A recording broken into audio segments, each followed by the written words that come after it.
Good evening, ladies and gentlemen. Please take your seats, and we start our meeting tonight. Today's meeting is one of a series of events organized by biggest Ukrainian telecom company, Kyivstar, which is named Kyivstar Business Hub. And this is a special project initiated by President of Kyivstar company, Mr. Peter Chernyshov, who will be speaking tonight to us. The whole event is supported by Embassy of Belgium and National Kyiv Mahila Academy. And my name is Taras Berezovets. If you don't know, I will be moderator and the host of tonight's event. We have also some series of special guests joining us for tonight's presentation, one of whom is Mr. Jurgis Vilčinkas, Head of Information and Communication Section of European Commission to the delegation of European Commission to Ukraine. And we will have a special guest joining us tonight, who will be talking about how Asia can influence what happens these days in European Union. You know, Ukraine used to be on the backstage of European policy for some time, but luckily enough, we now became in the focus of international politics.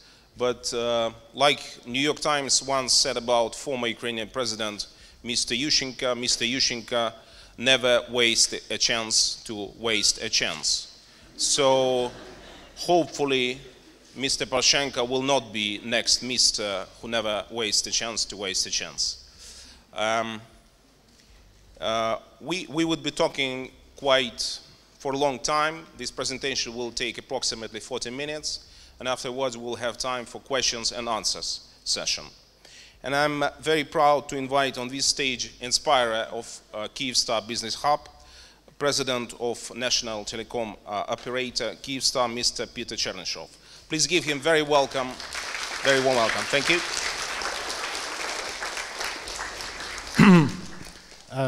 Hello.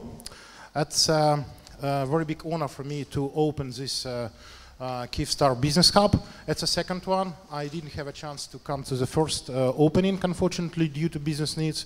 But still, we have unusual concentration of Belgium speakers.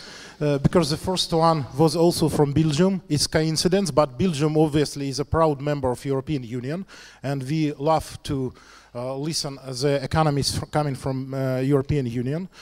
Subject today is also very interesting because we always talk about Europe, and talking about Europe, we tend to forget that Europe is not in the best shape. It's always in crisis, and we have another continent, Asia, which is not in crisis, which is developing very, very quickly. And of course, it would be very interesting to see the connection between Europe, Asia, and where Ukraine has or might have the place between those continents. And the Professor Holslag is specializing exactly in this subject.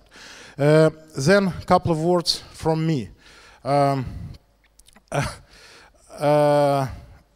Taras already gave a quotation about Ukraine president, Mr. Yushchenko, which is a very famous quotation from New York Times. I love to give another quotation about another leader of the country. And you may remember, you're not so old as I am, but you may remember that once Soviet Union was managed by Mr. Khrushchev.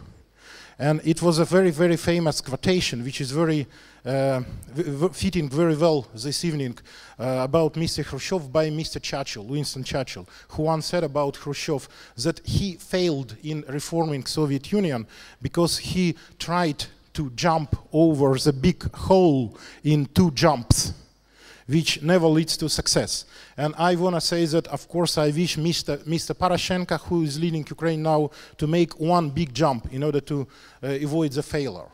And then, of course, because it's a Kyivstar event, I would like more and more you, if you have Kyivstar phone number, Kyivstar phone, we will be next time giving quizzes, giving some gifts to the people who are having Kyivstar mobile phone, because putting it very simple, if you talk on Kyivstar phone, maybe 1 second or maybe part of the second you spend talking on this phone every day is part of my salary, and that's very important for me. And finally, before giving the floor to President Holslag, I want to say that now we are seriously considering changing the name of this event. Right now, as you can see, it's called Kyivstar Business Hub, which is a nice name, but it doesn't really send the right message about the situation the country is in now. And we have a very interesting proposal, and I want to test this proposal on you, that maybe from the next time we will call this event, okay, I'll give English name and then Ukrainian name for you to understand, deal economy or ukrop economy. If you like it, we'll call this event ukrop economy starting from next time. And now I'm giving the floor to Professor Holslag. Not yet, sorry. Sorry, I'm a host of tonight's evening, so I will be you are boss today, yes. Not me. Okay, I understand. I'm the boss for tonight, and I can elaborate on Mr. Chernyshov's idea. If you have MTS or Live Mobile, please put it on mute mode. But if you have Kyivstar, of course, you are free to talk anytime, because it's very good anyway to give some floor, because we're in a business hub, and business never stops, as you know, it never sleeps. And it's a great pleasure of me to give floor to Attaché of Embassy of Belgium and Ukraine, Mr. Jean Delanois, because today's meeting is also sponsored by Embassy of Belgium to Ukraine.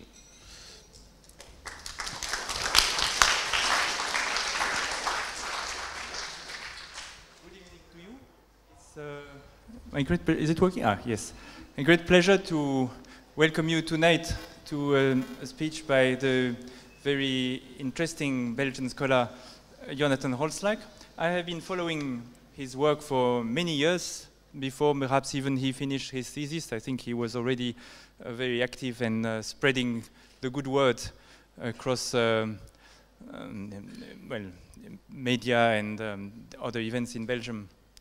And what I find particularly interesting about his work is that he focuses on relations instead of other experts who may be an expert on Europe or about China. He really tries to see the relation between between those, I wouldn't say countries, but those regions of the world, and to see what kind of strategies those countries or regions can adopt to guarantee the safety and the prosperity of their citizens.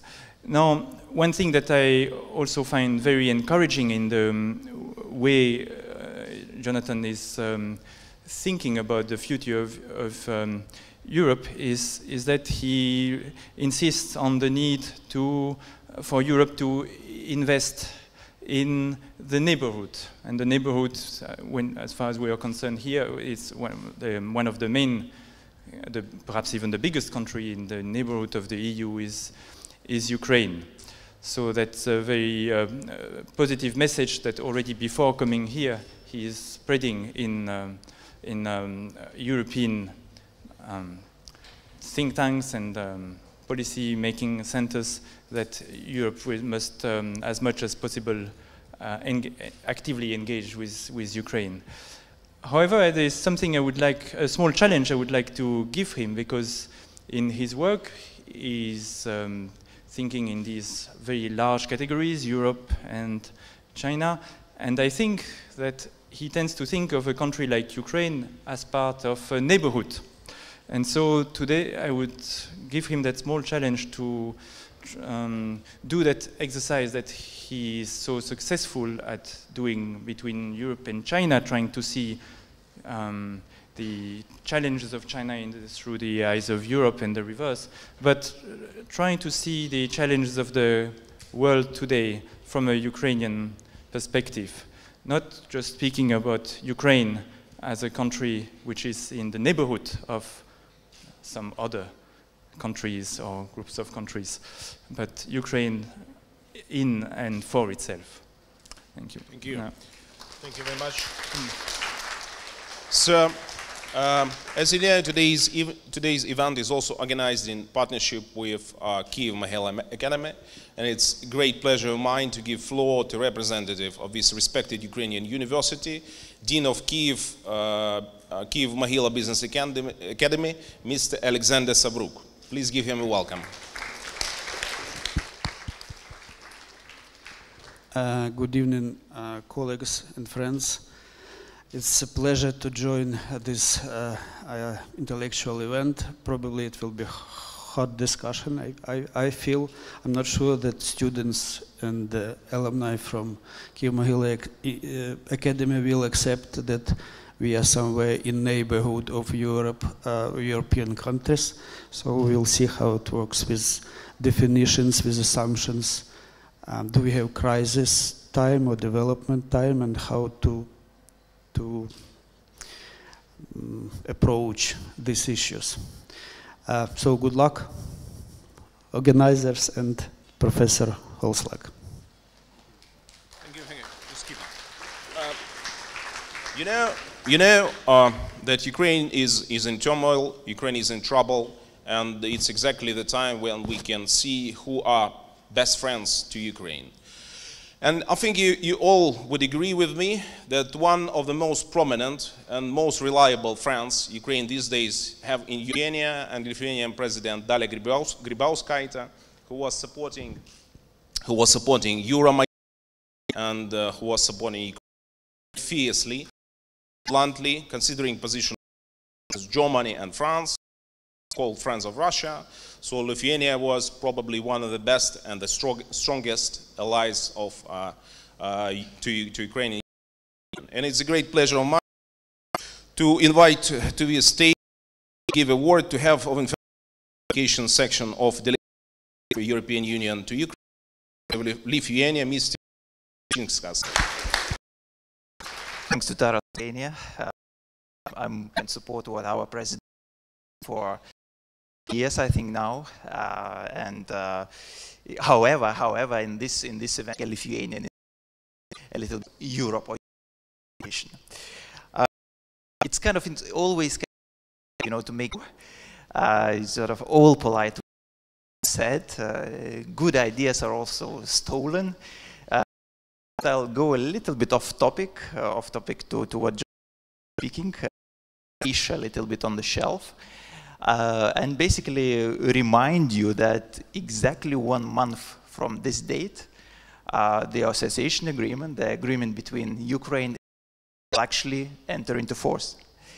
And I mean, for me, and I hope for many of you, I think this is super achievement. I think it's a historic achievement, really, for this country, or for the new history of Ukraine. Whether this agreement will, for example, bring new jobs to the country? Will it make you richer? Will it make, a Kyivstar customers who would buy full package, without looking at the price? Unfortunately, is no. No, the of this country, society of this country actually change the business as it is now. And this agreement actually gives us super opportunities to economic reforms, to do the political reforms, to fight corruption better, and all of this will be done by having Europe's assistance, by having access to European markets, for having you having mobility around Europe. And hopefully, I mean, in 2-3 years, hopefully Ukraine can be visa-free country, and many of you won't need anymore to queue, at the embassies. States. I mean, this is sort of banal thing, but this is what. My second message is, of course, that size matters, and sort of critical mass rules the world. And Ukraine, of course, is a big country. It's twice bigger than Germany. But it's not prosperous. Its economy is probably 8-9 times smaller than the Germany. So Ukraine alone in this big world which is getting much more competitive, much more insecure, I would say, does not really have an alternative than to change business as usual and to have a proper association with the European Union. In this kind of situation, you know, and Jonathan will speak about it, even European Union, I think, is struggling to meet some of the future challenges. So Ukraine, no doubt, has to be, you know, the part of European family. It has to orient itself, its businesses towards European markets. The CEO of Kyivstar mentioned this saying about chance and President Yushchenko's wasted chances. I remember there was an advisor to President Obama who said, never waste a chance to use a good crisis for your own needs. And Ukraine today is in an economic crisis. We have fighting in the east of the country. But at the same time, so many people like us, like Europeans, seen really a rebirth of new nation. We've seen European Union flags next to Ukrainian flags in Maidan through the whole winter and spring. And this, I think, should inspire you for big things. And I wish you all the best, because many of you actually are the future of this country. And it will be really up for you to implement these changes and these reforms. Now, I would like to wish you all really a thought-provoking discussion. I would really advise sort of to sit back, to put all the doubts, all the fears, all the sort of normal expectations away, and listen to our guest speaker, because I know, because I've looked at his manuscript, that he will definitely shock you. Thank you. Thank you very much, Jurgis. It was really inspiring and very diplomatic speech still. And it would be a great pleasure of mine to invite to this floor our guest star of tonight, Mr. Jonathan Holslag, who is a professor of international politics at the Free University of Belgium and the author of a bestseller book, How Europe Will Survive the Asian Century. But I think, Jonathan, considering how Ukraine really affects today's politics, and considering how many, I hope, good questions you will answer tonight, I think you should consider writing another book, which would be called How Europe Will Survive the Ukrainian Century. Thank you. Jonathan? Thank you. Can I use this one? Thanks. And first of all, Peter, thanks for getting me here tonight. It's a great honor and opportunity to exchange views with an audience as numerous and as enlightened as you. And that's really what I aim at. I don't want to embark on a monologue. I want to sort of spark the discussion. So after my 30, 40 minutes of fame, I really hope that we can have a lively discussion about Europe, the world, and where we can be heading towards.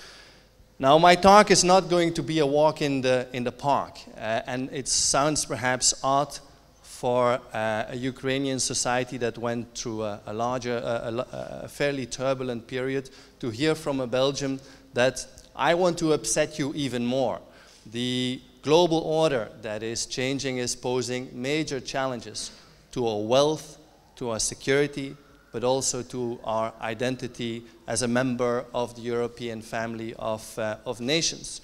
And I think also, as Jürgen rightly pointed out, we have an association agreement, but don't expect too much from it.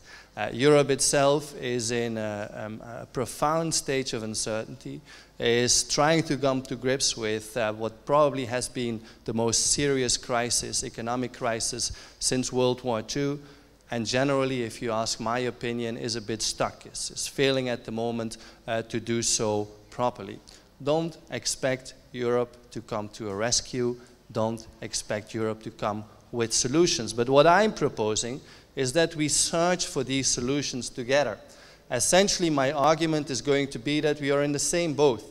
We are, in different degrees, of course, facing with economic models that are no longer doing the trick, that are no longer offering enough employment opportunities to youngsters, that are no longer allowing societies to thrive and to spend on Kyivstar and other wonderful companies. We are in this together, and I think also, and I particularly want to stress that again, with Ukraine as a member of the European family of nations, have to look for solutions together. So what I will do during these next 30-40 minutes is three things. First of all, I want to unravel where we stand with Europe and what the period of uncertainty entails. Secondly, I want to elucidate how this fragile, weakened, uncertain, disoriented Europe is being affected by the vagaries, by the competition that comes from a world order that is in deep, deep transition. And then thirdly, what can be done about it? How can we, in our tiny little corner of this vast Eurasian continent, set the tone? How can we develop towards a society that is more competitive, more entrepreneurial, richer, more creative, and especially also, and I think this is essential, happier and more optimistic about the future? So let's look at Europe first. Now, my idea to write a book about Europe in the Asian century essentially grew in Asia. It was by traveling to different Asian capitals, different Asian countries, and being confronted with protests in Greece, with unemployment in my own country, with labor strikes in France, that I really started asking how can we, with Europe, survive in this very restless Asian century, because it is going to be an Asian century. I'm not saying that it's going to be an Asian century of prosperity. Probably Asia is in for a lot of turbulence, trouble, and even violence itself, but the point of gravity is certainly shifting. Now then, instantly when I asked that question, people retort, well, you shouldn't really exaggerate things that much. Europe has been in crisis before, many times, and each time we went through a crisis, we got out of it stronger. We deepened the internal market, we strengthened the institutions, and basically we shifted more competences to Brussels. That's indeed true, and there are some examples, some quotes on this slide. But my argument is that this crisis, in many ways, is different. And I think we also have to understand why this crisis is not the same as in the past. First of all, I think we are in an unprecedented legitimacy crisis of European politics. When from a country, a society like Ukraine, you stare to the West and you look at Europe, you see prosperity. You see democracy and democratic values being strongly entrenched in our large society. You see an open market. You see technological progress. But nevertheless, inside Europe, the European Union is hugely questioned and under enormous duress. If we look at the trust of Europeans in the European institutions, well, that has, according to the Eurobarometer, actually dropped from 60% in the 90s to only 35% today. Only 35% of Europeans today have confidence in the European Commission, in the European Parliament, and in Europe as a project as a whole.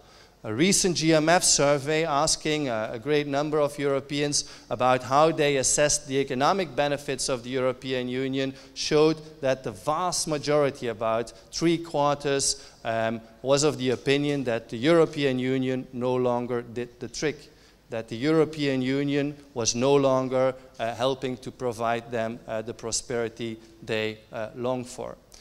And there is a second element at this level of the European politics.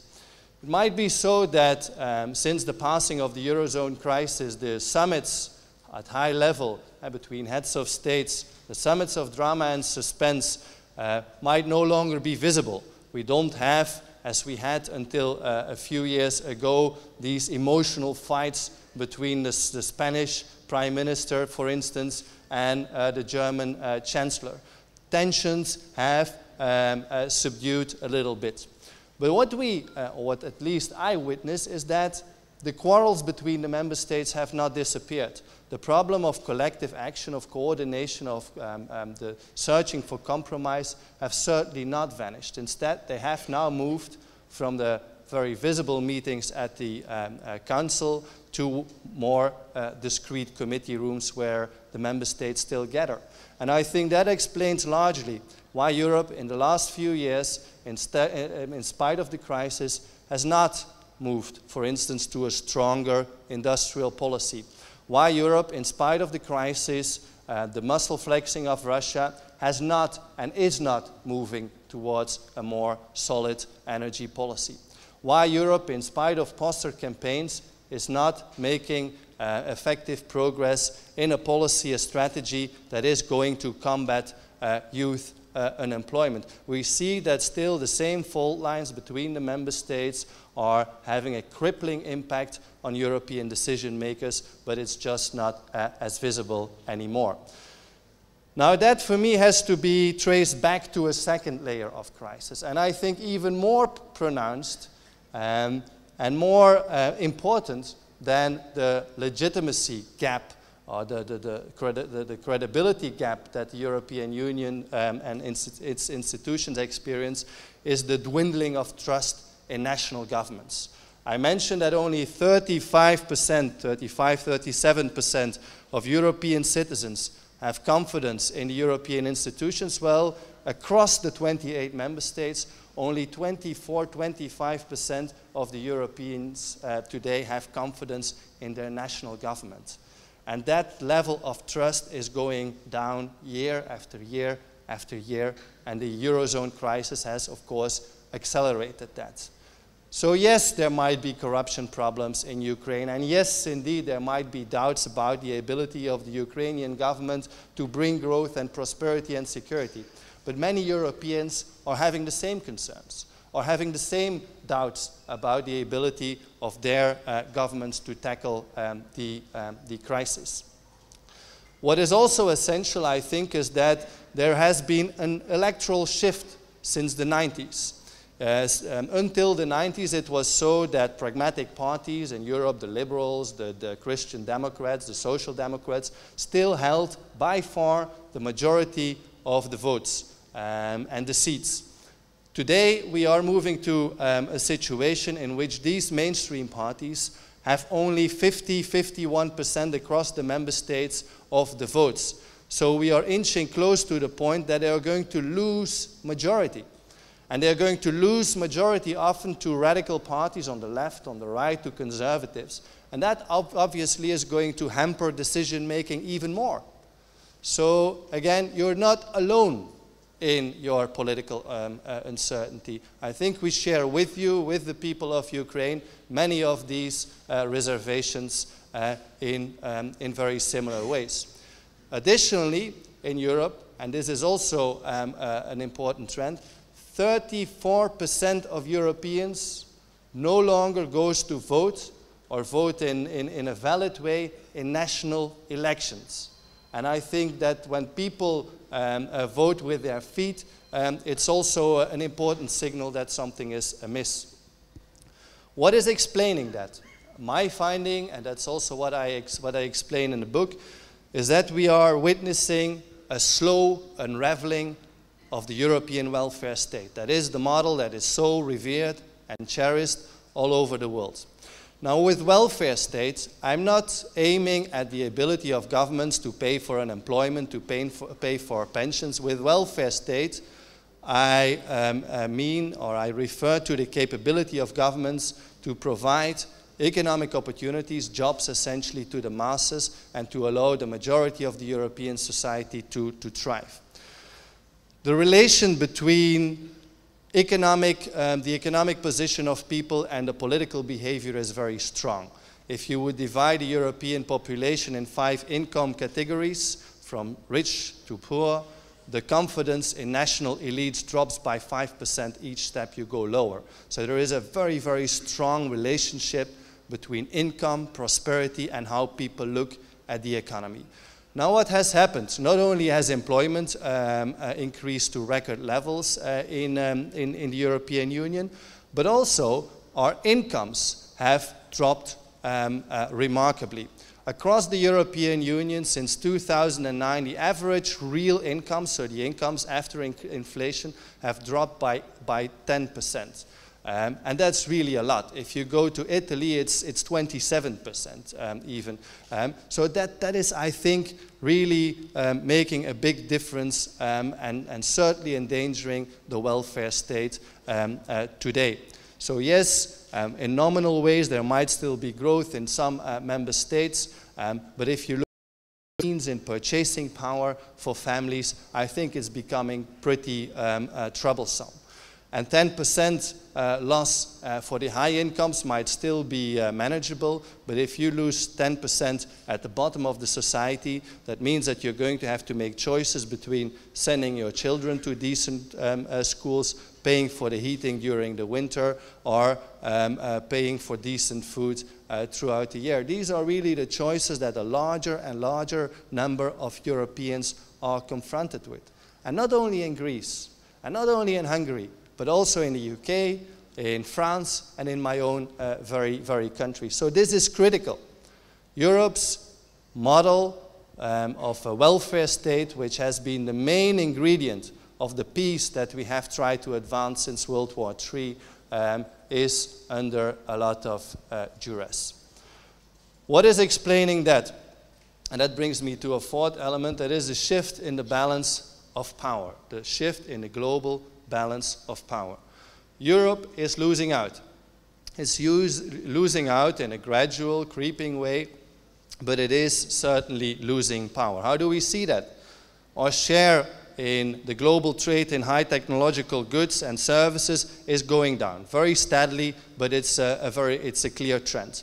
Our dependence on external debt, basically financed by the Gulf states, by China, is becoming bigger. Annually, 2 to 3% of the Eurozone's GDP is financed by external government debt. Now, that might not sound like a lot, but if you accumulate it year after year after year, it becomes a big burden and a big drag. Additionally, Europe is becoming more and more dependent on energy imports. Today, an average European works about 10 days a year to pay for the fuel import bill. Might be modest, but again, for an economy, I think it is definitely a very worrisome trend. So again, and I think we have to put very clearly, this crisis, this period of uncertainty is different. It's not cyclical. For me, it's structural. And challenges our decision makers, scholars, or society at large to come up with solutions. But it's not, as I mentioned at the beginning, only a matter of uncertainty in Europe. I think the global order in general is becoming more complicated, and I will explain that in a few seconds. Europe itself, as I mentioned, is unraveling. The state, my little tiny state in Belgium, is often undergoing a lot of distress, with regionalist parties claiming more power, with nationalist parties gaining ground. Society at large, disoriented. Where do we stand for as a society? What does it mean to be citizen in Europe? What are our values? My students in a rich country like Belgium today are increasingly questioning the value, the importance of democracy. Shouldn't we learn from the Chinese Communist Party, they ask. The Chinese Communist Party is spearheading growth, is leading the country to register 6, 7, 8% of growth per year. Shouldn't we give away a bit of our democracy? Many people also questioning whether we should be as tolerant to immigrants, to other religions. And I think that also indicates the fact that we are not only in an economic crisis, but in many ways also in an identity crisis. And then especially at the end, the consequence that it has for the decisions that each of us make. Again, even in Western Europe, the question, should I stay in Europe? Should I not go to the United States, where there are many more opportunities? Should I migrate to Singapore, where there is a vibrant services sector that offers more opportunities? So that, as a summary of the situation we now about the world. The world in general is, I believe, sliding from an era of globalization, of increasing confidence and support for an open global economy, support and eagerness to participate in the enlarging and expanding flows of goods, of services, of knowledge and capital towards a world order in which national interest and power politics again prevail. And I call this the new pentathlon for power. It starts with economic power politics. The primacy of every government's policy strategy is wealth. Wealth, money to create jobs, money to invest in, to generate political power with, money to invest in military prowess and so forth. Now I think here we are really at the beginning of a new stage of economic power politics. And no, we are not yet relapsing into a situation that we knew in the 30s in previous century, in which tariff barriers were erected. It's more subtle. Economic power politics today is more a matter of a sophisticated industrial policy and gearing the wealth of people actively by governments to make sure that you gain a competitive edge against others. Let us look at China. There is a lot of interest in China these days, and many people are asking questions about it. What is China doing in terms of economic power politics? Well, first of all, you have this huge Communist Party of China, the greatest, the largest party in the world, 88 million members. Imagine, 88 million members of a political party. That Communist Party has played it very cleverly and is still playing it very cleverly. Basically what it is doing is fencing off the border so that citizens cannot take their money abroad. As a Chinese, you're not allowed to take your money abroad.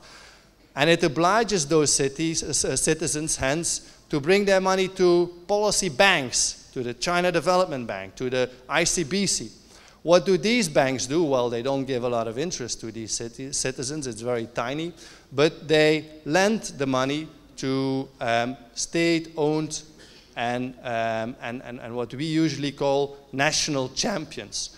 Companies like Lenovo, Haier, Geely, Huawei, and so on. These companies have received vast credit facilities. And the net transfer of the households via the policy banks in China to the corporate sector has been amounting to $4.5 trillion US. So the Chinese corporate sector has a war chest of $4.5 trillion US. Now that, of course, as a company, allows you to make a difference, right? If we zoom in on one of these companies, take one in the alternative energy, in the renewable energy, Suntech. It's producing solar panels, got a credit line of $15 billion US. It boosted its production capacity. It was able to dump its products at prices way below the prices that we can produce at in Europe. Competition in Europe and elsewhere in the world was washed away, and now you are left with this company with a virtual monopoly, and together with some other Chinese companies. That's the kind of power politics that we talk about today. If then on top of that the government of China has $165 billion US to hand out in export credits, of course it's becoming pretty difficult for European competitors to survive. And I'm not blaming the government of China for doing that. Of course, it still has millions of people to lift out of poverty. But the challenge that this creates for our companies is huge. Not only because they are losing market, but also because increasingly they are losing their technological edge. They don't have resources or margin left anymore to invest in research and development. And it's now starting in solar panels, in telecommunication, it's moving to machinery, it's moving to the pharmaceutical sector, and so forth. China is not the only country doing that. Japan, South Korea are essentially all doing the same. In the United States, you have an active policy to use cheap energy to gain competitive edge, and that again we start to feel in Europe. Our chemical industries are losing clout, are losing ground month after month as a consequence of American energy prices being much, much lower. And that, of course, all happens in an open economic order, right? All these countries laud the WTO when it spearheads the values of openness. But within this open economic order, you sense and see very clearly that trade is still a matter of national interest, and nations, states are becoming more active and aggressive to support that. Europe in general, I would say, is badly armed to resist that. Second, you have a scramble for resources. You have a growing penchant of countries to not only harness their own domestic resources for political power, for the purpose of political power, but also an effort of consuming countries to secure their resources globally. You have continuation of power politics within international organizations. Basically, if you look at the IMF, the World Bank, the World Trade Organization, the UN, these were all little babies, right? We created them after World War II. Now, what you have increasingly within these organizations is that you have a majority of developing countries, often led by China and India and Brazil, ganging up against the minority of developed European countries to advance interests that are often very, very conflicting with ours. Now you might rebuke that this is a matter of democratization and that indeed the world order becomes fairer this way. And I think in many ways it's true. But the repercussions of that for our economy, for our wealth, for our political influence is huge. And I think that again is something that we have to learn to come to grips with. It's not only confined to civilian and commercial power plays. We see globally also a return of military power politics. Military budgets globally are again above Cold War levels. And that's obviously not because of European spending. It's mostly because of spending in countries like Russia, in countries like China, the Middle East, and so on. Now I think the main locus of the new wrangling for military primacy is taking place in the Pacific. The arms race in the Pacific is getting really, really frightening in many ways. Traditionally, you have the United States that tries to keep its security perimeter as close to China as possible with its mighty Seventh Fleet, its bases on Japan, its radars and sensors installed all along the Japanese archipelago, and it's the Chinese trying to break through it. This is also natural for the Chinese to try to do. But of course it creates an arms race, and I'm using that word deliberately, that is becoming very dramatic. China is today building more warships than the United States. China is commissioning more military aircraft than all its neighbors together. And that is not confined to just the other end of the Eurasian continent. We see that this military power politics is spilling over into our part of the Eurasian continent as well, and it's doing so in different ways. In the first place is this military distrust crippling the consensus making between the major powers in the United Nations. It is also making it very, very difficult for the European Union to handle an ambitious power such as Moscow, because Moscow is playing it cleverly. It's playing the East off against the West. And it's of course understandable for Putin to do, but it diminishes our leverage. The fact that Russia is now building pipelines to China is inevitably diminishing our leverage. The fact that Russia is sort of exploiting the distrust between China and the United States to strengthen its own position is challenging, again, our position. But there is more. We see that the there are new forms of arms races spilling over into new spheres. There is, and it sounds a bit like a James Bond movie, an increasing effort of countries like China and the United States to militarize space. The one satellite after the other is put in the orbit to play a role in the next generation of warfare. Warfare that is not going to be about bombs, but about bugs. And this is really important. We have satellites being put in orbit that are maneuverable and can go after other satellites. You have China and the United States working on very high-intensity laser weapons that, according to their literature, sooner or later is going to have to play a role in space. Now, they all cling to the principle that they do not want to militarize space, but we see clearly today that the militarization of space is going on. Continuation of warfare in the cyber realm. China, at this moment, has about 120,000 soldiers sitting behind computers. We don't know how much it is in the United States. Probably it's about the same. We see also that all the new combat systems, whether it's the Joint Strike Fighter jet or the new frigates and destroyers, are equipped to unleash cyber attacks, to go even via digital radars into the command and control systems of their enemies. And this, I think, is putting Europe at the moment where, likewise to where the Chinese were in the Ming Dynasty in the 16th century, when the Chinese really didn't see the use of gunpowder for military purposes. Europe has difficulties seeing the use of space and cyber in the warfare of tomorrow. So we have to ask ourselves the question whereas we are now in the position where the Chinese emperors were in the 16th century, where we are not losing a vital battle for technology that is going to shape military power in the world of tomorrow. So this is what I mean with the pentathlon for power. Power politics has returned.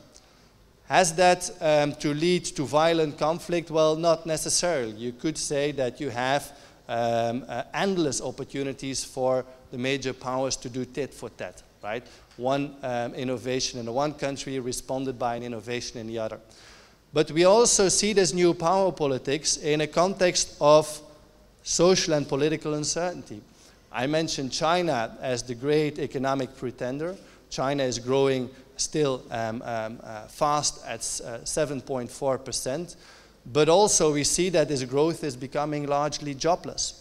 If we look at Asia as a whole, Asia in the last 10 years has grown by 6.5% per year, but inflation was 4.5%, so a lot of that was wiped out by inflation. But it has only been converted in an employment increase of 0.8% per year for a population that is growing by 1.1% per year. So actually, Asia is not creating enough jobs, and in many countries, the nominal growth is being erased by higher prices. So you have in a lot of these countries and parts of the world unrest at the grassroots as well. The reason that students are hitting the streets in Hong Kong at this moment is not only for democracy.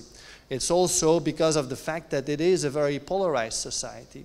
And what I'm mostly concerned about is that you get a confluence of new power politics, of arms races, of territorial conflicts, of skirmishes in the Southeast China Sea and the Persian Gulf, in a climate of social and economic uncertainty, which politicians seek to respond to by resorting to nationalism, patriotism, and military muscle flexing. They all want to be standing strong abroad because they are weak at home. And I think this could be really destabilizing for the coming decades. What does this mean if we put it on a map? From a European viewpoint, and I'm now deliberately looking at it from a European viewpoint, the main concern, my main concern, is what I usually call, perhaps a bit disrespectfully for other countries, the European heartland. That's the rich part of Europe. That's where still you have the industrial center, where you have most of the technological innovation. But that heartland is losing trust Like France is in trouble. The UK is becoming increasingly dependent on a tiny financial sector in the city of London. And the German factories are also losing steam because demand in Asia and elsewhere is stagnating. So that for me is going to be critical. Can we maintain the dynamism in the heartland? And that will ultimately also decide how much we can empower growth in what again sounds disrespectfully the periphery. That's the poorer countries, and that's just an objective fact that have to become richer. At this moment, I don't think that the European heartland is going to be able to do that job any longer, at least not sufficiently. And it's a matter of especially restoring confidence in the south, in Spain, in Portugal, in Italy, in Greece, and in Cyprus, where unemployment is really at an untenable rate, but it's also a matter of consolidating growth in the east. And we have success stories like Poland, but around Poland in the east, still many challenges. We have success stories in the Baltic states, but I think now it has to spill over into countries like Romania, Bulgaria, and so forth. That is the main challenge that we are standing for.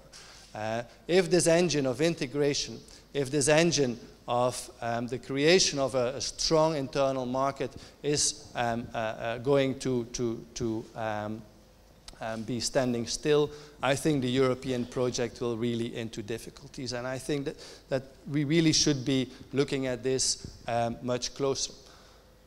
Then around it, we have what I usually call the arc of disquiet. That's a long, long belt, a long chain of fairly unstable countries. And you see that Ukraine is, for me, also part of it. That's not because I exclude Ukraine from the family of European nations, but because it's an objective fact that it's not yet a member of the EU, because its economy is also in a rather precarious state, and because of the trouble that we experienced last year. Now, what we will see in this arc of disquiet is that the population, especially in North Africa and the Middle East, will grow from about 500 million to 850, 860 million people by 2050. Which means that the population around Europe, for the first time since 400 years, is going to be bigger than the population of the European Union itself. That's an opportunity. It's a huge opportunity. It's a reservoir of workers, of labor, but we have to turn that opportunity into effective growth, and that's not really happening at the moment. In much of this area, we have fast urbanization without the creation of industrial growth, without the generation, the development of a labor-intensive economic model. Beyond that, some pictures, of course, beyond that, we have a region that is even more fragile. The wedge of hardship that stretches from the southern slope of Himalaya to the Gulf of Guinea. In this area, the population will grow by 1.4 to 1.6 billion people in the next decade. That's where the biggest part of the demographic expansion of the coming decades is going to take place. Again, a reservoir of laborers, a huge potential for growth, but we don't see it materializing. Cities in this part of the world are increasingly becoming slum cities. Industrialization is not taking place. And then that, of course, is going to be the playground of the two main rivals, and these are, for me, China and the United States. These are the titans that will vie for influence on this grand chessboard. That, for me, is the state of the world today. Should we be gloomy? No. As I said, the demographic expansion is a huge, in large part of the world, is a huge, potentially an opportunity for growth and development. But can we seize it? And I think here we move to the final part of my intervention, of my presentation. That is the question how we will move ahead.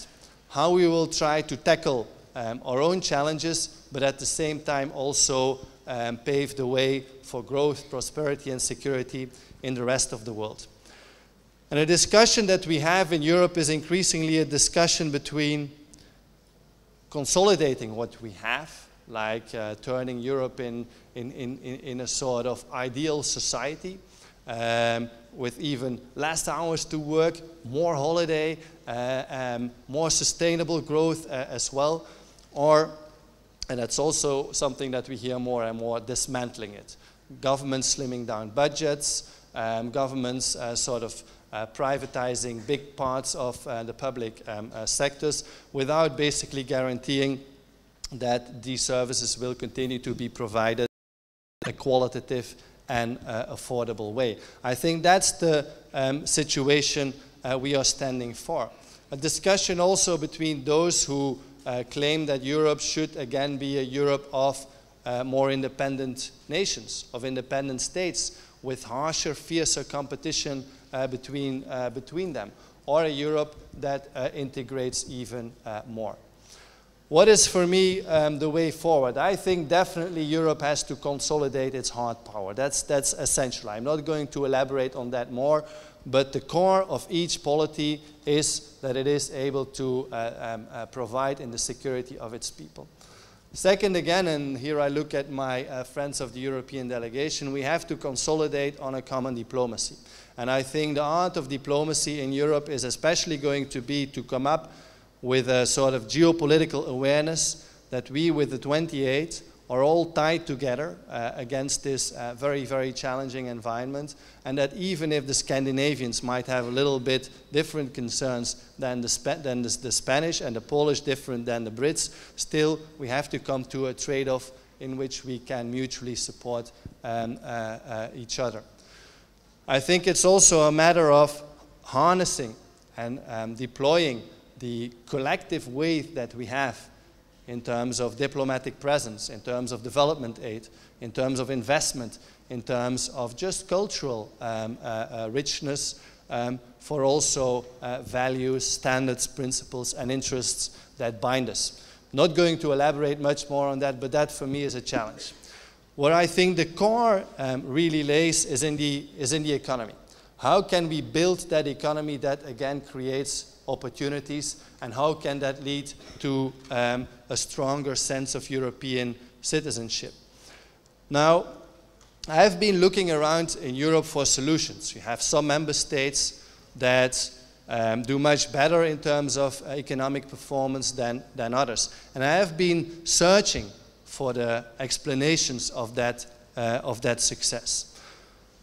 What is not the explanation, for me at least, is the traditional recipes. Competitive devaluation, internal devaluation of wages, lowering of fiscal, the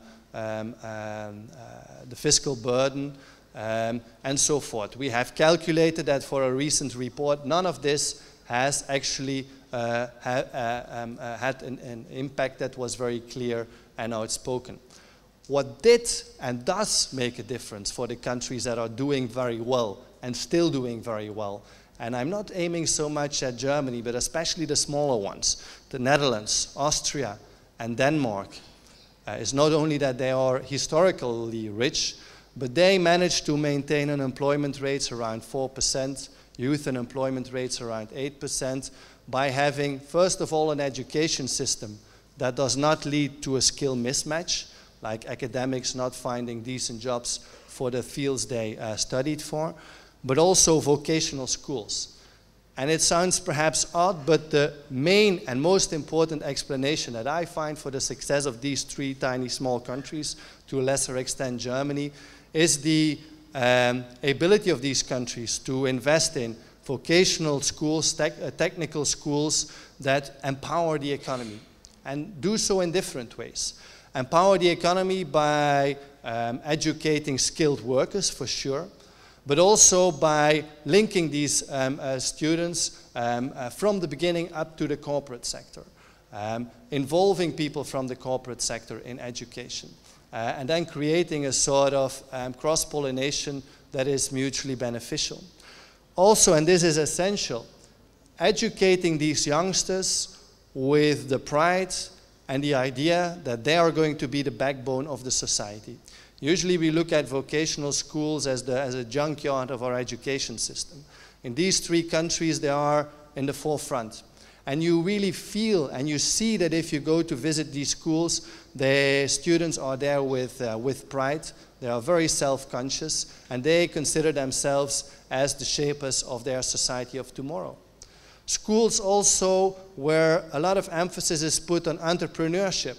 Each worker has to be an entrepreneur, which means that each worker has to have the habit, the mindset, the ambition, also on the work floor, as an employee, to search for solutions, to search for excellence. And that's the kind of message, that's the kind of narrative, the kind of culture that is cultivated in these schools, and also leaves a trace on a society because it creates critical consumers. It creates consumers that probably will not be satisfied with a cell phone that is broken in a few months. They will go for the quality. It creates consumers that will not go for a shabby apartment with cardboard that has to be redone year after year. They would go for the quality, and it's really reflected in the values and the attitudes of youngsters in these societies. So I think that where we have to search for the solutions is more in the soft part of the economy. It's in education, and that's really a critical part, but it's also in a healthy mixture between large companies and small and medium large enterprises. That requires good governance, and that's what Jürgen also aimed at. If, for instance, also a country like Ukraine wants to create breathing space and scope for small and medium large enterprises, that is going to be a precondition. So altogether, what these countries, these 3 strongholders, managed to do is not to let their country slide in a vicious circle in which austerity and so forth continues to wipe out prosperity, but in a virtuous circle, in which small and medium large enterprises are empowered by the educational system, allows governments to thrive, allows for good governance. Good governance allows for smart investment in education, in public infrastructure, public services, and I think this is really what we are for with Europe.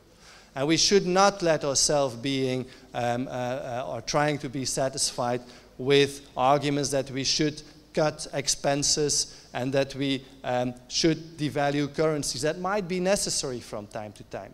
But I believe that what we should demand from our governments is that they come up with a business plan, that they come up with a justification that the investments they are going to make with our money are going to allow us as the next generations of Europeans, whether we are in Ukraine or in Belgium or in the UK or in Spain, are going to allow us to have a better future, are going to allow even our children to start from a better position than where we start from today.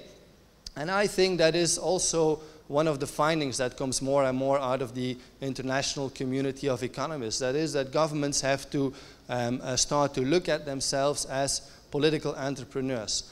That whatever we do, we justify with a sort of guarantee that it creates social, financial and economic outputs that strengthen our situation for the future.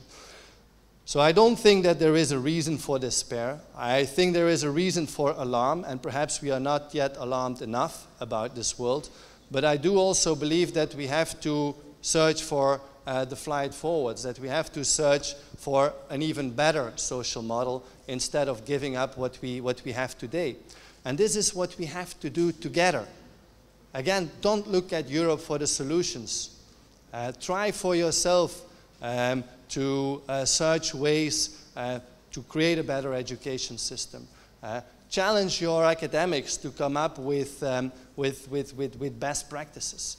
I think this is really what we have to do, and that's, I think, the responsibility of young voters like you, as it is the responsibility of young voters like myself. And I think this is also with which we, in our tiny part of the world, are going to have to show to the rest of the world that our model is worth fighting for, that they can learn from it, and also that we can share with them the fruits and the benefits of that very kind of society. And on that positive note, hopeful note, I would like to conclude. Thank you. You want to have a hand or you want to have the microphone? Yes. Yes, Professor, thank you very much for a very inspiring lecture. And I understood from your lecture what you said, Ukrainian crisis is merely nothing comparing how hard life is in European Union. So probably not Ukraine should join European Union, but the European Union should join Ukraine. Because if we are talking about Ukrainian crisis, we have a joke here that we thought we really reached bottom of crisis, but suddenly someone knocked from beneath. So now we have questions and answer session, and can I kindly ask you just to move and have your seat, please? We also have Ivan Gomza, senior lecturer, PhD in political science from Kyiv-Mohyla Academy, and Mr. Yurgis Vilchinskas, like I said, representative of European delegation of European Commission to Ukraine. If you are planning to answer a question, please raise your arm, present yourself in English, and try to be as brief as possible. And please also tell whom you're asking. I mean, whom you're addressing your question. Actually, please start whenever you are. If somebody have any questions, yes, please do. Hi, my name is Artyom Shramko, and I wanted to ask Mr. Holslag about the main topic of your book. So you called it the Asian Century. So I just wanted to ask real brief, is the China a real threat in a long-term perspective? Just, I would give just a short explanation of why I asked that. Well, if we look at the rate of growth of GDP, yeah, it is really high in comparison to all the other countries. But if we divide it by the number of citizens of China, so GDP per capita is not that high. It means that it has the extensive way of development. Then China aims, it is an over-capitalist country, and now one of its main aims is to raise its gold reserves up to 10,000 tons. So when, yeah, I've just read this. So they want to make yuan one of the reserve currencies as well as dollar and euro. If they do that, then they lose their main benefit as the cheap labor country. So what do you think? Is China a really like, you know, a long-term threat, or this how we call it extensive growth will end pretty soon? Thank you. Well, okay, that's a very straightforward question. Is it a threat?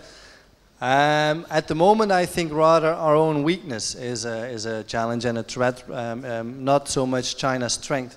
Now, what China's end game for me is to become, as you say, a high-income country probably by 2020. That's the goal of President Xi. But in order to do so, at least that's what the State Council and the Planning Bureau believe, China has to invest even more in its industrial sector, which also implies that China for the next 10 years or so is going to continue to rely heavily on exports and have to continue to dump itself away out of the overcapacity. That is a big challenge to Europe, because if you are going to have to wage this financial battle of attrition with China, in which China makes a difference with both cheap credit, also cheap energy and commodities in many ways, and increasingly also more technological sophistication, well, we are in for a tough time. Do I believe that what China is doing is wrong? No, I think it just minds the interests of its people. But I think that Europe should give a very clear signal that we do not accept such a financial battle of attrition, and I think there we have behaved too weak. And we should also, I think, not automatically identify the interest of the European society with the interest of some big companies that are investing in China, right? If you look at the balance of payment, what flows back altogether from these big countries to our society is very, very small. So what I would be looking at mostly as a decision maker was what we export to the country, to China. And then you could say in the long run there will be a lot of opportunities, also for Ukraine. Right? China has a growing consumer market, needs food. Where can the food come from? From Ukraine, right? But then I think for Kiev, make sure that you don't export wheat and just the raw commodities. Process it. Build factories in which you make cookies and wine and beer and send these things to China at higher prices. Make sure that you create jobs and generate jobs out of the Chinese demand. Do not allow the Chinese to buy up your assets, right? Do business yourself. And I think this is really critical. And in that regard, I really blame many of our governments, including yours, to just give the Chinese a too easy time. You should learn to do business for yourself, not just to bandwagon with China. On the reserve currency, you cannot have a reserve currency as long as you run surpluses on the current account, right? You have to run deficits to build up a reserve currency. So we have to wait until China is doing so to get there. What it is doing is creating its sentinels in the international financial markets to make investors get used to the renminbi and so on. But I think for the internationalization, it has to shift from an export-driven country to a consumer-driven economy. Thank you very much, Professor. And before we proceed to next questions, may I please ask Mr. Ivan Gomza, senior lecturer from Kyiv-Mogil Academy, to elaborate on Jonathan Horslak lecture and how it really affects Ukrainian situation. Please. Well, ladies and gentlemen, first of all, it was a real privilege for me to have read the book, a very interesting book by Professor Horslak. And I want to say that despite the book was very interesting, the way to understand it was not so wide and not so bright. Because when I was first approached and asked to read and evaluate the book, I was very skeptical. I thought, well, another one variation on the topic of Untergangs des Abendlandes and the decline of the Occident. So another one book about how everything is bad. Europe is talking about it for 1 century, maybe 2 centuries. So I was very skeptical, it is true. And then I read the book, and I understand that it was a very fresh and very astonishingly interesting book. And really I liked it. The language it is written and the arguments it uses are very strong. But then another problem arose. And the problem was that more I was reading the book, more I had that idea that, well, it is a right book which is being presented in a wrong place. And here I want to explain my ideas. So for us Ukrainians, for me as a Ukrainian, and I think for the public, it is very clear that Europe, the EU, needs hard power to protect its interests. It's also very clear that, excusez-moi, Monsieur l'Attaché, that European civil servants, European diplomats are like in an ivory tower. They don't understand very often the terrain, and they give some, let's say, very typical propositions what should be done. And I repeat, it is very clear for us, for Ukrainians. And it is also very clear, it was and it is clear that very often Europe preferred to trade its values for its very narrow-minded and understood interests. For example, they, let's say, were friends with Hosni Mubarak or Muammar Gaddafi just to get some good prices for oil or gas. So it was clear for me that there is some crisis. And my idea was, Professor Horslak, you are preaching to the choir. It is clear for me, it is clear for Ukrainians. So why are you doing it here in Ukraine, not there in Brussels? It is not that. To answer to your question right away, I'm also preaching in Brussels. Let there be no doubt about that. And I've had the opportunity to brief most of the European leaders and many politicians about my ideas. But I think it's the same everywhere in this world. Whether you go to a Chinese president, whom I could meet a few times, an Indian premier, or a European Commission president, they all feel that something has to change. Mm-hmm.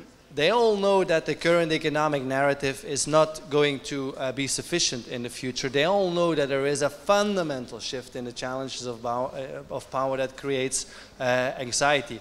And many of them also know in which direction they have to work, right? Mm-hmm. But then, time and again, the argument I get from their advisors after the talk is, well, it's very nice, very interesting, but politically it cannot be done, too risky. So that's something that makes me skeptical. What I try to do in the book is not only to raise urgency, but also to offer solutions. What I still haven't figured out, and we discussed that before, is also whether societies are able to change and adjust and their leaders to show the way before things get worse first. That's really the puzzle that I'm trying to unravel myself. Okay, so just to finish my story, let's say my idea. But then when I finished reading the book, I understood, wow, no, frankly speaking, it is a really good book, written and presented in a really right place. And I'll explain you what actually I mean. So it is a really important book for us, Ukrainians, and for our European partners, and there are at least 3, in fact 4 reasons for that. I call them Ukrainian stakes, Ukrainian bets for Europe. First, I will be very brief.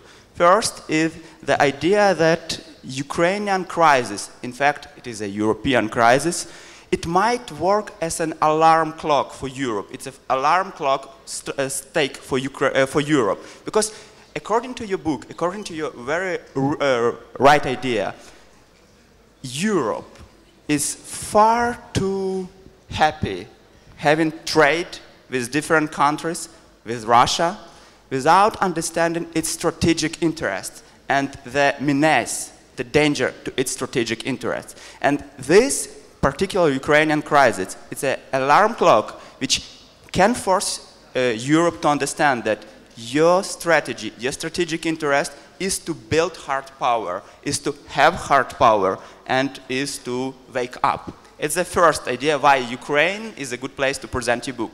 Second idea is the second stake, second Ukrainian stake, and I call it leverage stake. Because according to a very nice idea of yours, if Europe is able to prove itself to be a power which can protect its neighborhood, it will be a very valuable partner in for all over the Asia, Oceania, and so on and so forth. So now Europe must make something here in Ukraine, otherwise it is a non-reliable partner for other states there in Asia, where the great game is going on.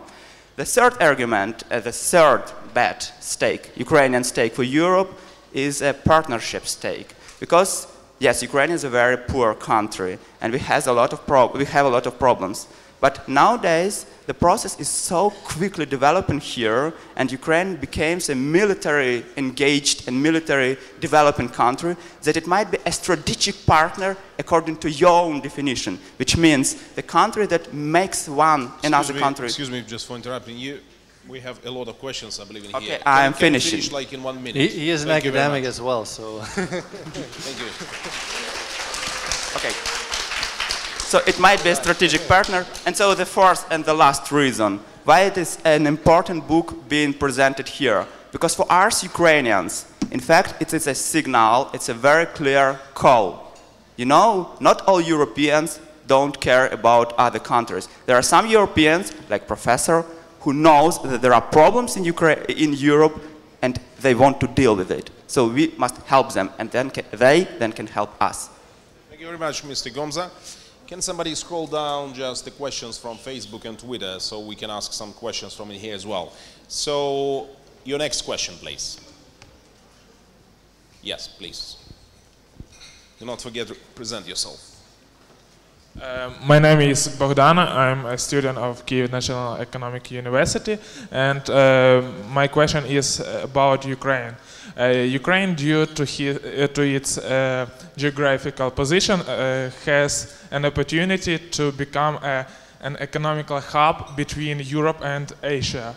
And my question is about what do you think about this, and what we should do first of all to become this hub?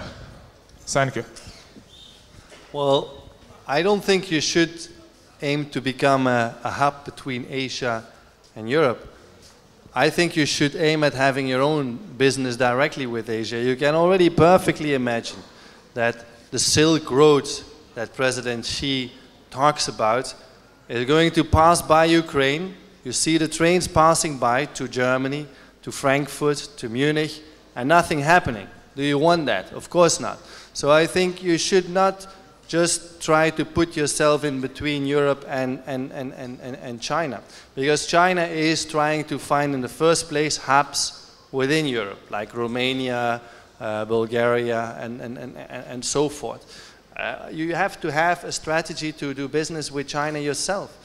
And the main and one and only probably advantage that you have as an outsider not being very familiar with the Ukrainian economy is the farming. I don't see any other advantage besides the military stuff that the Chinese already bought from you, like their new hovercraft and so forth, than agriculture. There should be a big business plan, especially if you know that the global population, the world population is going to expand by another 2-3 billion people. That's a lot of demand for food. How you can get money out of that, how you can get jobs out of that. And there is nothing wrong or indecent or uncivilized to be working in the food and agricultural industry. This is going to be probably more than oil in the future the most strategic sector in the world, right? So I think there has to be a very sophisticated long-term strategy for that. And then around it you build other niches, IT, for example, renewable energy, I don't know what. But I think that for me should be the linchpin of doing business with Asia, to try to find your own advantages and to try to get money and jobs out of it. Yes, thank you very much, Professor. Your next question, please. Yes. We'll start backstage. Me? Okay. Well, is it already working? Okay. So my name is Julia Korsch. I'm a former student of Institute of International Relations, and here I'm with my colleague from ecology. And I have the question concerning the competition between the West and the East, because it's very easy to talk about political proclamations and deep concerns and further policies, but it's very difficult to change the things what's in people's minds. And I lived in Asia, and when I had to organize the fundraising event, I knew that I have 3 elements of my success. It is good shopping mall, Korean actor, and some white guests. And believe me, it was a success. So do you really believe that Asians will change their attitude to European people? And if you do really believe to it, and that these wars will happen in people's minds, when it will happen? Thank you. Now, I believe you know why Ukrainian girls are so popular. I really liked your marketing strategy, and I think it would probably have been very effective indeed. That said, though, I don't want the Asians to change. I don't want the Asians to adopt our model. It would be great if they would become a little more democratic in some places. But I think the Asians have to find a model that fits to their own needs. But what do the Asians want? Well, the Asians want the same as we want. They want to have an economy that is dynamic. They want to have a government that is more transparent, that allows them to have a say. They want to have a country that is cleaner, that hasn't all the fog and the pollution, that has nice, clear rivers. So I don't basically think that we are so different. We might be at different stages of development, we might have some different histories, but we do want the same. The question is, how can we get there? And I think it's up to Europe to find its own solutions, it's up to Asia to come up with its own solutions, and then we can see where we can inspire. But I don't believe in a model in which Europe is lecturing the Chinese and the Indians and tells them what to do. It's never going to work, and certainly not now anymore. It's a matter of inspiring each other. More than lecturing. That would be the essence of my answer to your question. Thank you very much. There was someone just from here was planning to answer a question. Yes. Can you give a gentleman a microphone, please? Okay.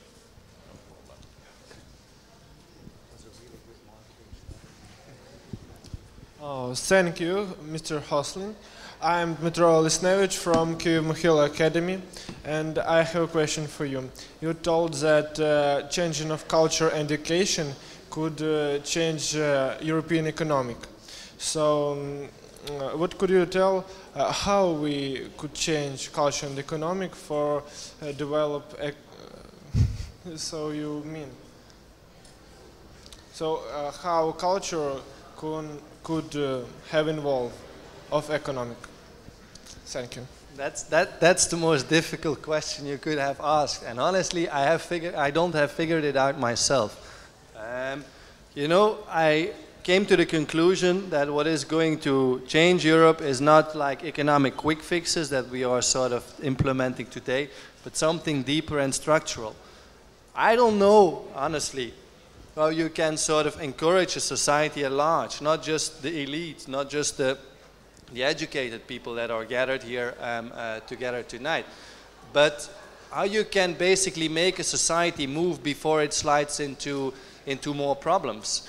And that's basically also what we discussed before. In the book, I sort of identified options for doing better, but I'm still sort of questioning whether it is also going to be possible. As a political realist, and I consider myself mostly a political realist, well, the prescription is that societies do not basically adjust, they wait until it's too late. And I, as a young European, hope that it's not the case, but at the moment I don't have any evidence that we do have the political courage and the social wisdom to make the adjustments that are needed. So that's the most challenging question. I think the recipe is clear.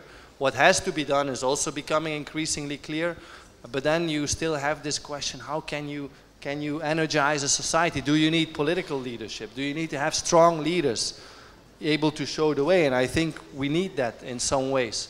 But that has to be supported by journalists, by academics that also mobilize and sensibilize the societies, by business leaders, a new generation of business leaders that wants to do things differently. Over lunch or this morning we had a good discussion, and there was a lady telling something very interestingly. She said, well, probably we would have to let the generation go over it.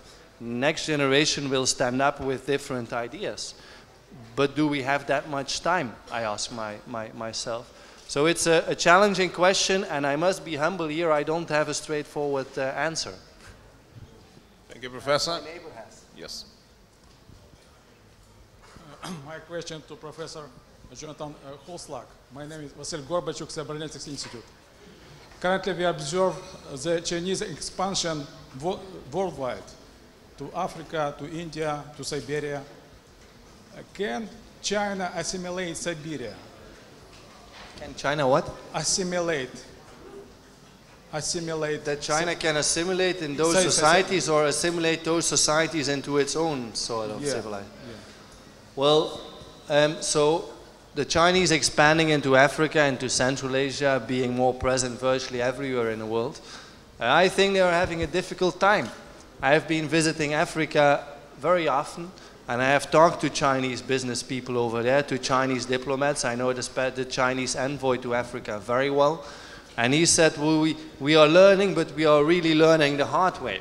And people don't tolerate any longer that we come in with our containers of goods and our big cranes and mining machinery to get all the resources extracted. They want to have jobs too. But the Chinese, of course, want to have jobs for their own people. So there are more and more frictions between China and these African countries, Central Asian countries. And I'm basically wondering how it will play out. Will that lead China to accommodate their demands, or will that lead China to play harder? Often it is the second. It plays harder to advance its own interests. And that's not a good situation, I think. That's a very worrying change. Thank you very much. Anybody else? Yes, please.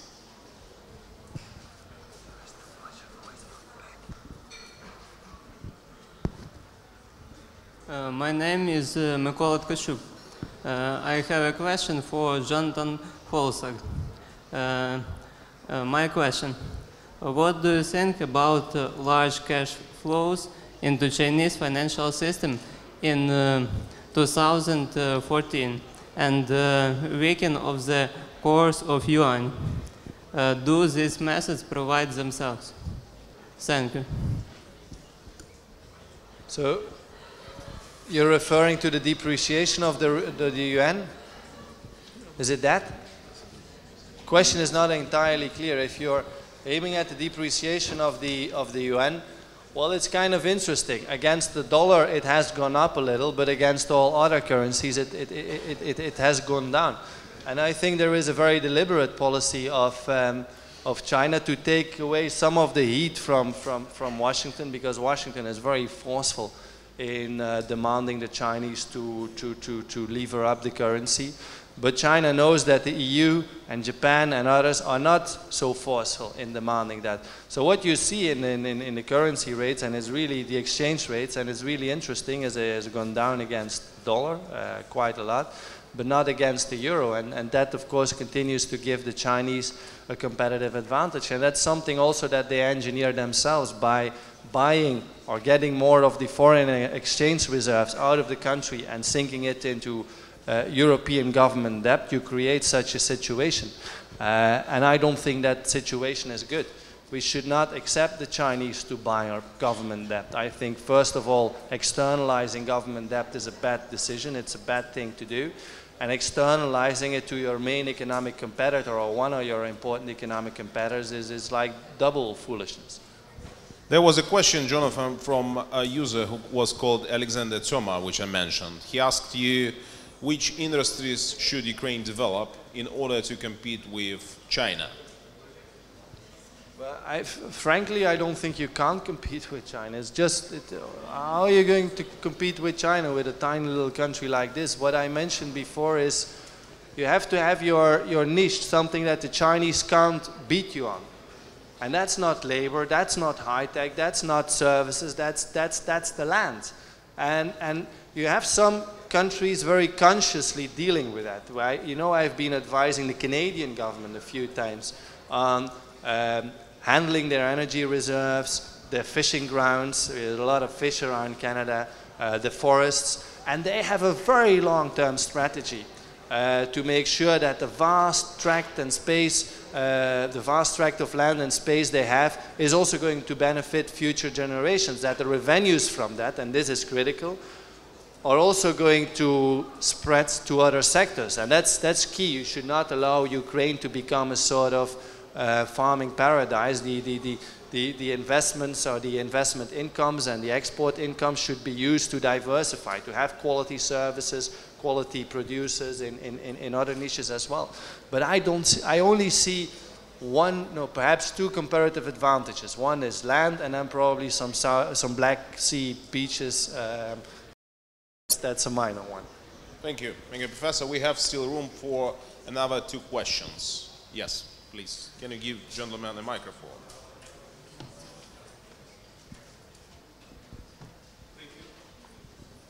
Thank you. My name is Ruslan Furtas. First is a comment, and our fellow professor in economics can prove it. I don't think you can compete with China because their GDP per capita is 6,000 and yours is 54.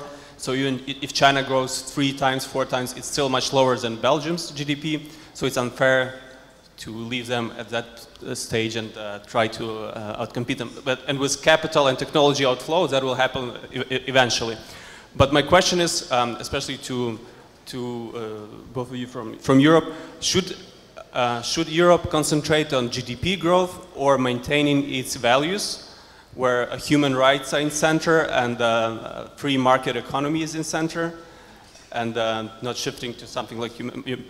I'm going to give you a very quick answer. First of all, no, we don't want to keep China poor. We want China to thrive. We want the Chinese people to reach happiness as well, and that's going to be a big benefit to our economy.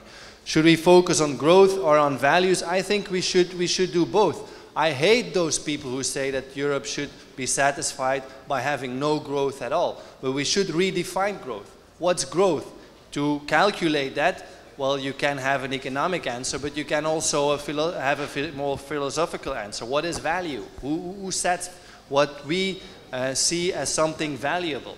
Is value about having as much cheap goods as possible, or do we go for a more qualitative evolution? Do we embed in value the indirect costs that production has in terms of traffic jams, in terms of pollution, and so forth? So what I'm really aiming at is not at a growthless society, but at a society that goes for endless growth. But to have endless growth, you have to redefine what is valuable, what shapes the GDP. And I think that is really the question that we have to answer for ourselves. And in addition to that, we should also stop considering labor as a liability. Labor is also an asset in many ways. Labor can create happiness, labor can create satisfaction. And I think this is also some part of our economic mindset that we might have to question. So I'm rather looking into that direction, but no, we should not keep China poor. And if there are Chinese in the room, I don't want to keep China under the thumbs. That's not my message.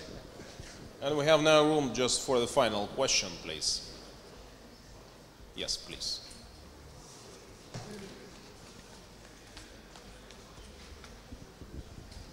Hello, Mr. Hauslak. I'm sorry. My name is Donna, and here's my question. You've been talking about problems caused by global crisis in the European Union, and that Asia becomes more and more powerful, making EU markets less and less competitive. At the same time, Ukraine is going through processes of European integration. And everyone is talking about benefits for Ukraine from it. And I personally think that these things are quite connected. So my question is, how would the European Union benefit from having Ukraine as a global partner? Thank you. I think an awful lot. First of all, we need to have Ukraine as a partner strategically. As long as Ukraine, and I'm departing from self-interest, right? Again, I'm a realist. As long as Ukraine is not secure, thriving as a society, the member states in the East will never feel secure either. And as long as Europe cannot provide that security and prosperity or help provide that to Ukraine, those member states like Poland and others will question the use and the added value of Europe to their own position in this world.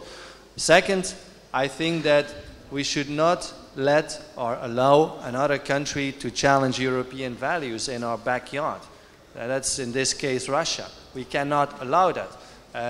I do believe that Europe should stick to its values. We should absolutely stick to the values, and I think there is even more. We should go further in these values. But in order to advance these values, and there comes the realist again, you have to harness the power, the economic clout, the hard power to be credible. And that's where I think we still have to make a huge effort. What my fear is, and I'm going to be very honest with you, is that by Christmas, the Ukrainian crisis will be over, probably. I estimate that Putin is going to de-escalate because it's not in his interest to have this blowing up into in his face. And that in about a year and a half, we will be shaking hands again with the bigwigs from Moscow. I do not, and I'm not so certain, that Europe is going to turn the Ukrainian crisis into a stimulus to invest in its hard power. I recently, like a few days ago, was in the Netherlands where I had a long meeting with the chiefs of staff. Their plane was shot down, not to forget, or at least the plane leaving from Amsterdam. And they said, well, we had a few weeks some political interest here in The Hague and willingness to invest more in defense. It's already gone. The habit that we have more and more, and it's also shown, was shown in the previous weeks, is that we hide even more than in the past behind the sturdy back of the United States and NATO, and that's not a good thing. If we want to create stability, we have to be able to do it on ourselves. Perhaps with some support of NATO, but certainly not being spearheaded by NATO, because then you sort of wave a red rag before a bull from a Russian perspective. But I'm sure that my European colleague is also able to. Yeah, we nearly finished, and now just the final concluding points for Head of Information and Communication Section of the Delegation of the European Union to Ukraine, Mr. Jurgis Vilčinskas, please. It's, I don't want to conclude, you know, instead of Jonathan, of course, because I think he explained well his ideas. I think, you know, we had a lot of things that, at least for me, really ruined my appetite for this evening. And there were a lot of gloomy predictions. And I think Jonathan is right in making the points that Europe definitely needs some strategic vision, and this vision also have to, you know, include its future position in the world where Asia is dominating, where Europe is less competitive, where Europe has to build up its military capacity and so on and so on. But what I wanted to say from my side, and maybe a little bit challenge also Jonathan, is that I really don't agree with him that Ukraine should not look as a Europe or European Union as a solution or as a model. I think it should. I think it should, because there's basically no better example, I think, around Ukraine in the neighborhood to which it should aspire to. Because whatever problems we have today in the European Union is the most happy place to live, right? GDP, money doesn't make you happy all the time. Europe is also, I think, still remains one of the main trade blocs in the world, one of the biggest markets in the world. And what I'm afraid of, if Ukraine sort of shakes its feet and thinks about some kind of third way, multi-vector policies that it was speculating, for the last 15 years, it will lose its vision essentially. And I don't think you can afford that, because there's no better neighbor close to you with whom to trade and with whom to cooperate. And I think this is basically where you should rely, because you have to do a lot of reforms, right? One way or another. The business as usual cannot continue. And you shouldn't invent the bicycle. A lot of these things were done in my own country, in Lithuania. We did a lot of reforms sort of by template, if you like, provided by Europeans. Some worked, some also might not have worked because we had our peculiar situation, but it's still probably the cheapest way and the best way sort of to put your country out of the hole that you have and to resolve some of the economic problems that you have. Thank you very much for this optimistic speech. Very, very briefly, Professor, to summarize, of all imperfect political and economic models in this world, I agree with you that our model is still the best, right? But we have to reinvent it. We have to improve it to make it sustainable. And I do believe that, yes, for the Ukrainian society, you better look west than look east when it comes to a source of inspiration. But do not expect solutions to lay outside. Solutions lay in this very, very society. You have to shape your own future. And I hope we can inspire you.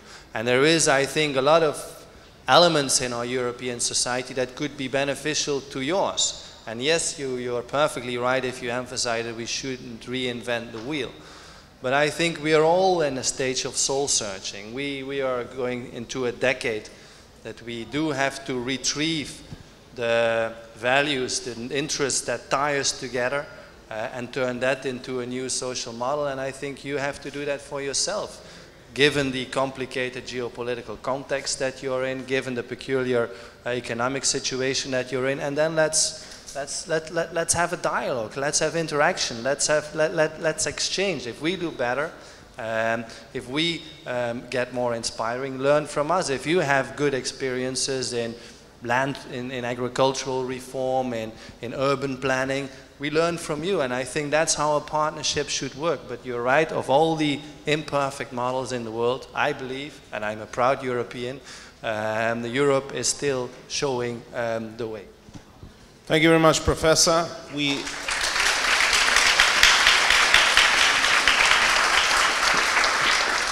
Thanks everyone for visiting our today's event, and we will be happy to see you on the next Kyivstar Business Hub events. Please follow us on our Facebook page, on our website hub.kyivstar.ua. And now may I please all welcome you to this very good reception in there, to have a cup of coffee, to have a chat with Professor, and for his autograph section. Thank you very much.